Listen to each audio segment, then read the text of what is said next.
Welcome to the second Visual Conversations at the Upper Norwood Library, which is a mini film event. My name is Tracy Francis and I am one half of Women in Film SE15, and we programme film events, blog about films and run workshops for women. However, this short season Visual Conversations will be a film event with conversations with a filmmaker, a person in the film, or just myself giving some background to the film we are screening. So as the Upper Norwood Library Hub continues with a mixture of live events and online events, which started in the early part of last year due to COVID-19, we hope you enjoyed the second film season. Thank you. So to kick off this season opening tonight, we have the pleasure of being in conversation with the award-winning filmmaker Katia Café-Febrissy, and we'll be discussing her film Root Up, which tells the story of a land, a woman, and her struggle to save her legacy. Katia has won many awards, and this film was also won Best Woman Filmmaker at the 2017 Barcelona Planet Film Festival, and also Best Short Documentary Award at the Terra Environmental Film Festival in France in 2017. So, welcome, Katia, to the Upper Norwood Library Hub. And before we screen Root Up, we'll have a short conversation to give the viewers some background as how this film came about. But before we go into the discussion about this, I'll give away the theme. It is about pesticides and the awful pesticide chlordecone and its use in Guadeloupe after it was banned. But can you just give the viewers and also myself some background to Guadeloupe and their French connection? Yes. Hello, everyone. Hi, Tracy. I'm so glad to be here. Thank you so much. I will say that Guadeloupe is, first of all, is the country of my parents. That's where my heritage is. It's a butterfly-shaped island, and its original name is Caruquera, which means the island of beautiful waters. And Guadeloupe is a French overseas territory in the Caribbean region, similar to what Anguilla, Bermuda is to the UK, or Puerto Rico is to the US. The population is about 400,000 people, and it's a complete integral part of France and the Eurozone. So the legal system, the political system, schooling, religious, currency, all of this is French. So everything is French. Everything. So you go to Guadeloupe, you're in France, overseas. Okay, right. So there's no independence. You are offshoot of France. Yeah, basically. Yeah. Okay. So that will first place where this film is. So let's move on to how you got to know this amazing woman in the film, Josélie, and how you came to make this film, which highlights environmental crimes of chlordecone and its use in Guadeloupe. Wow. So I think I want to say fate. We were meant to meet, if I can say so. I was going to a seminar that was organized by the National Institute of Agronomical Research, which is a French government agency. They were going to meet with different farmers to discuss what they could do with their contaminated land. And I had obtained permission to attend that meeting as a filmmaker. So here I am in my rental car. It's 30 degrees. I'm turning the AC off, about to get out the car. And there's this woman who's standing outside my car. So I step out and I ask her if she's also here for the seminar, because there was nobody else. And she's like, yes. And so then I continue and I ask her, are you a farmer? And she was like, yes. And I was like, oh my God, a woman farmer? Wow. My God, this is amazing. That's what I'm saying to myself. myself. And then she goes, are you as well? And I was like, no, I'm a filmmaker and I'm trying to document this situation about chlordecone. And then, we had an informal conversation and she started telling me about her land. But she was talking about her land as if her land was a member of her family. Right. She was just like, she ended up telling me that her land was sick and that she needed to nurse it, and that she's trying to find a way to make it live again. And I thought the way she talked about her land was so delicate. I was really in awe of this woman.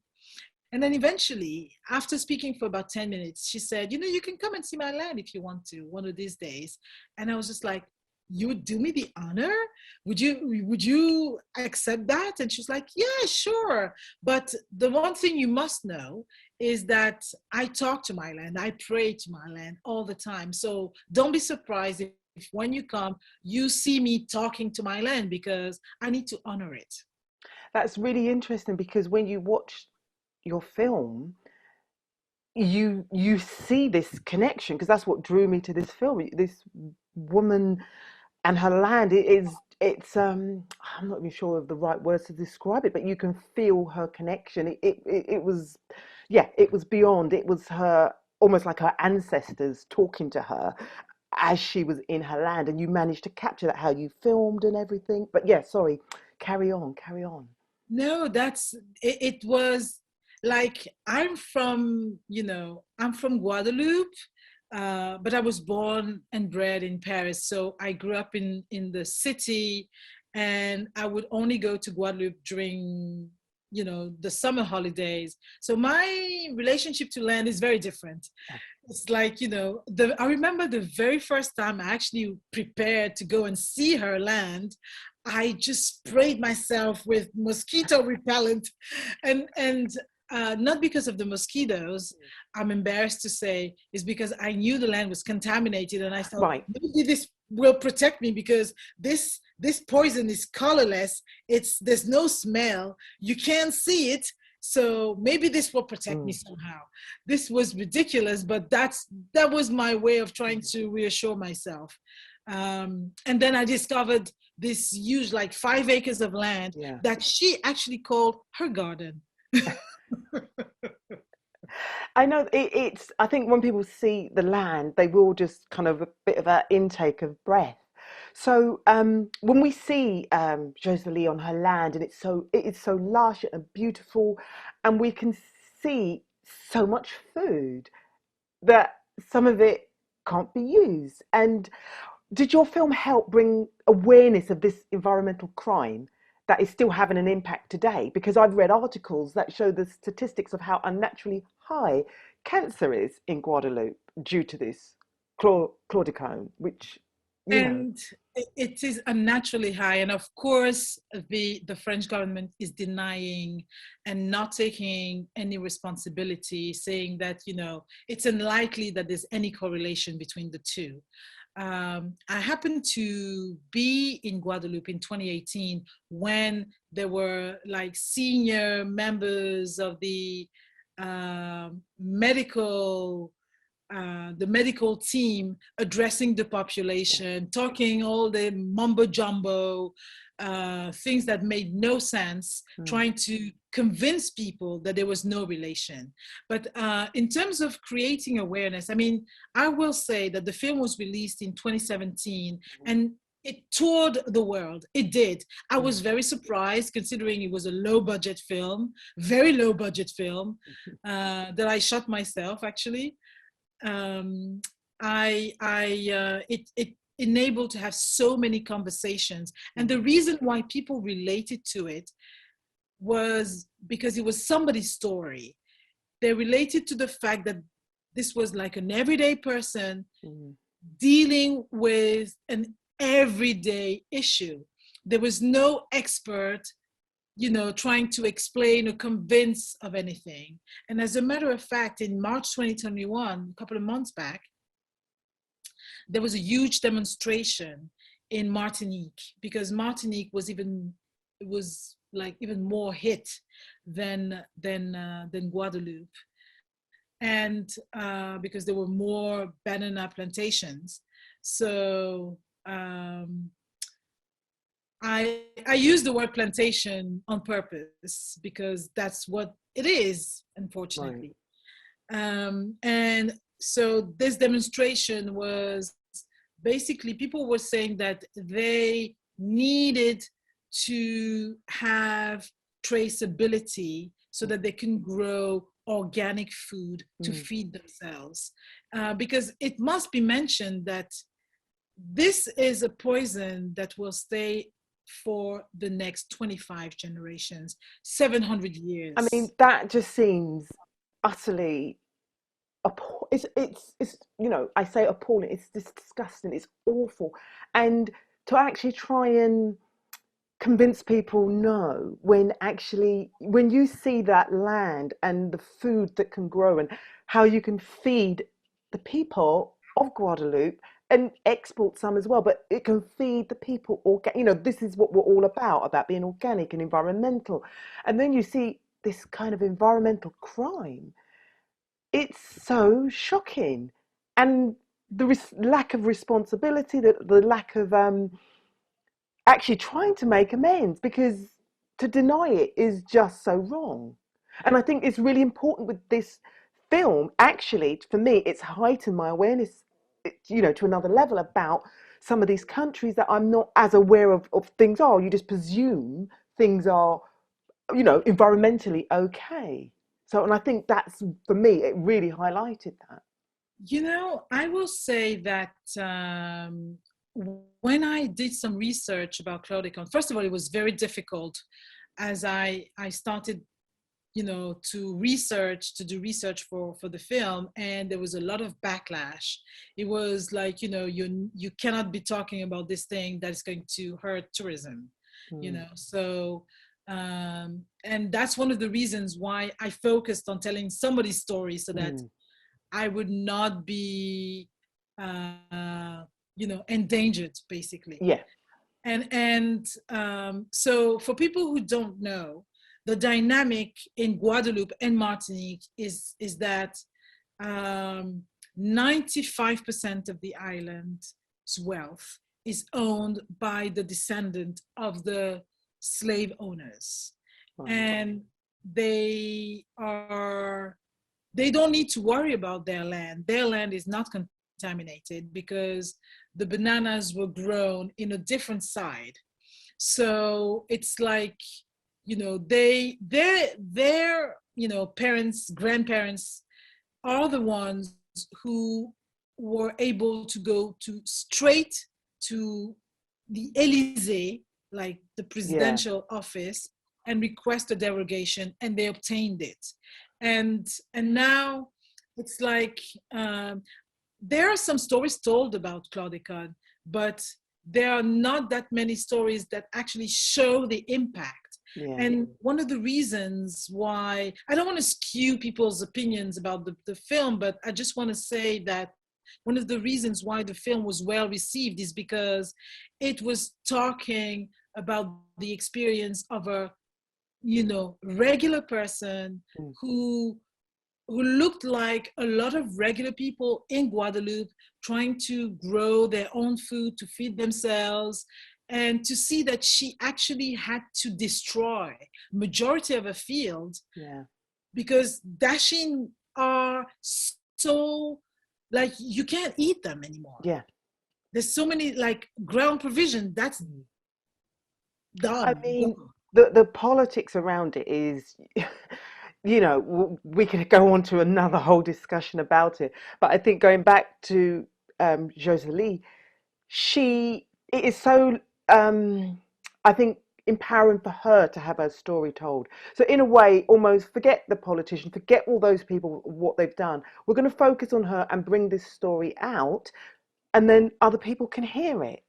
Other people can start reading about it. Other people can know about it, because you can't kind of fight the giants sometimes, but you can actually, in a way, by being a filmmaker is and making a film about this woman, is kind of empowering activism, all of this for her. And this is a way that is possible, because sometimes when you try and sort of fight the bigger people, it is your energy sapped. You're against a brick wall. But with something like this, she's got a bit of control over what's being said. She's showing her land, and that was kind of the next question I was going to move on to, was because the method of filming, how you can see it's very intimate, and the viewers will get a good insight to her life, how she lives in her home when she's amongst the her food and her plants. But then that, when you said about the dasheen, which is very quite heartbreaking, you know, it's, yeah, when you filmed as well, going into the land, and how you were filming it from in between the sort of vegetation, because it's huge, it's massive. How was that? Was that an instant choice to make? Did you get there and think, I'm just diving into the vegetation, or did that come about after a few days?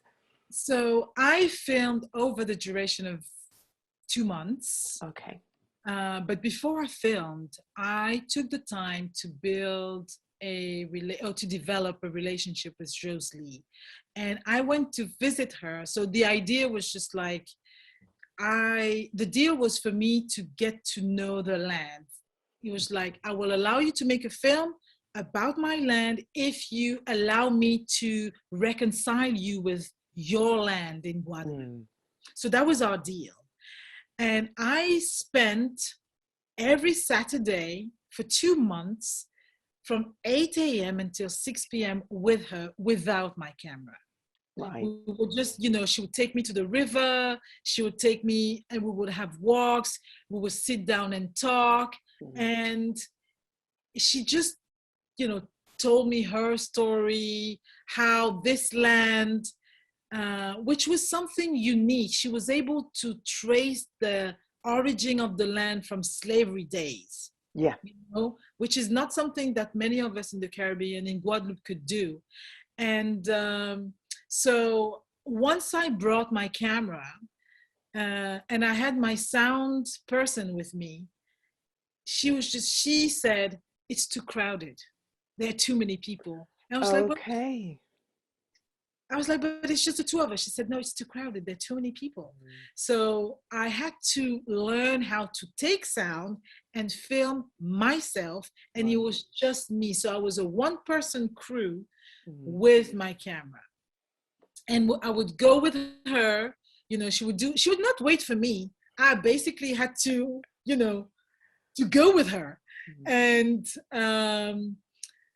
then, so that happened over, altogether, I'll say maybe 3 months between me going to visit her and her allowing me to film. And it's not even her that allowed me to film. It's her daughter. She asked her daughter, she said, would you be okay if Katia was to make a documentary film about us? And her daughter interviewed me. She was 16.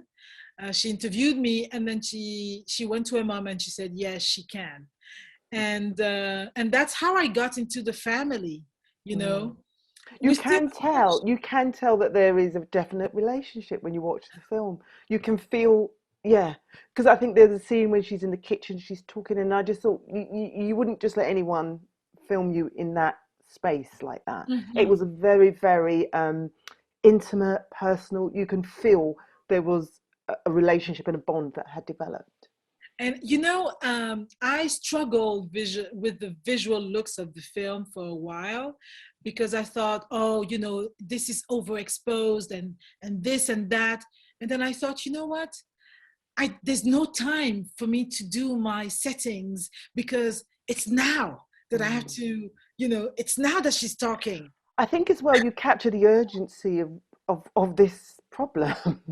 Do you know what I mean? It is something that is definitely that needs addressing. She's trying to make the best. You can feel she's digging deep within herself to make this land work that she inherited at, in her middle age, so to speak.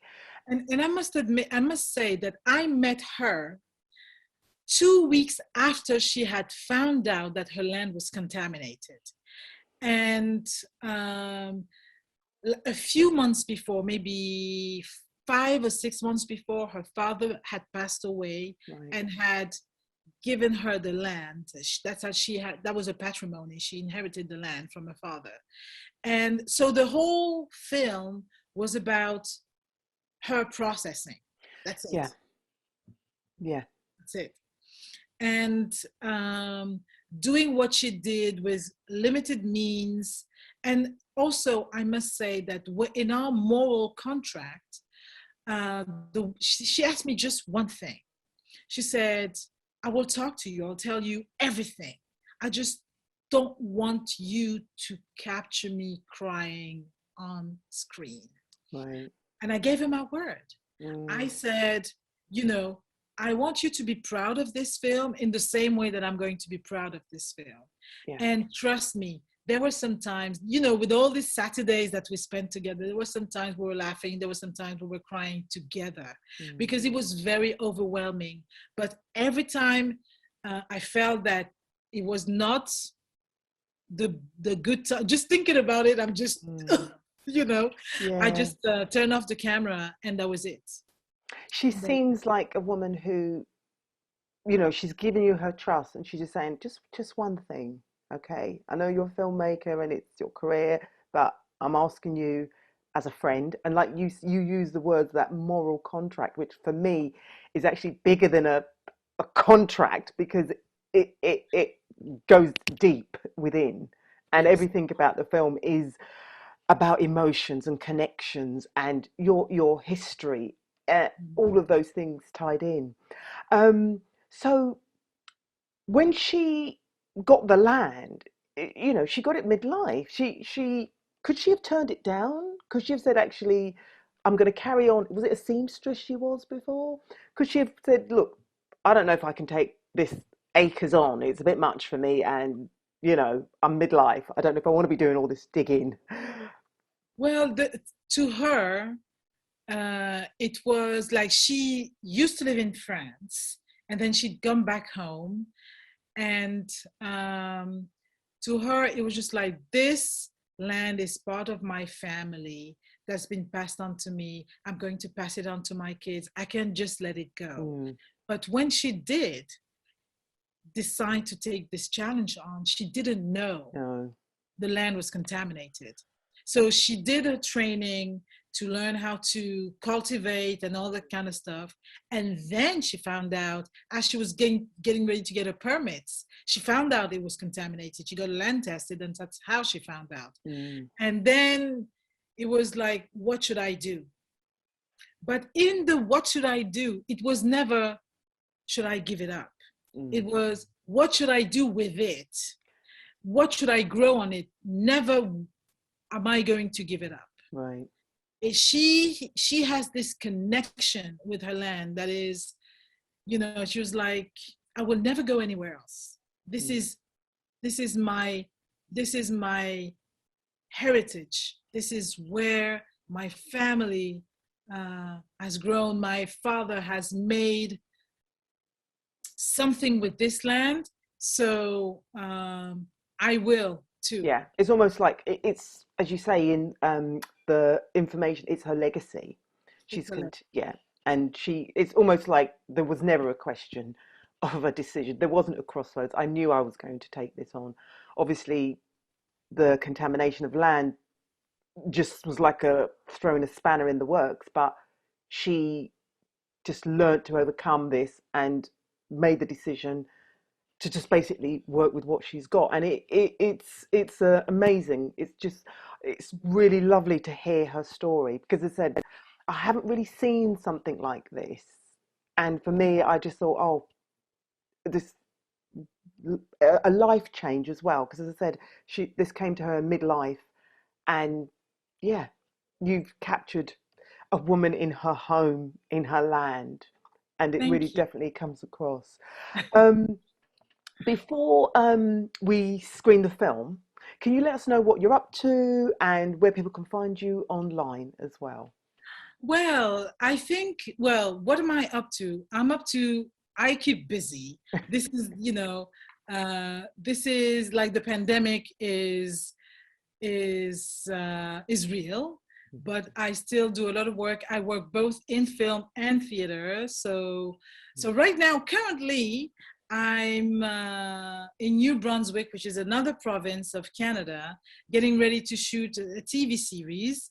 So I'm going to be away from home for the next 4 weeks. At the moment, I'm quarantining. As soon as I come back home, I'll be working. I'm going to be writing a factual show for CBC, which is the equivalent of BBC. Okay. And alongside that, I'm developing a play, which is a theatrical iteration of Root Up. And that's going to be what we call like a monologue with two voices. And that should be ready for the end of the summer. So Wow. a very busy summer ahead for sure. Fantastic. I'm super excited. And I'm not done with this story. I will add that being from Guadeloupe, my family's land is also contaminated, and I'm working on a feature film. Wow. Dealing with that as well. So lots Oh, to do. fantastic. And you can see me on my website. It's cafe-febrissy.com, or on social media. Facebook is where I'm more active. That's where you get all the latest. But you can also follow me on Instagram at Café-Febrissy.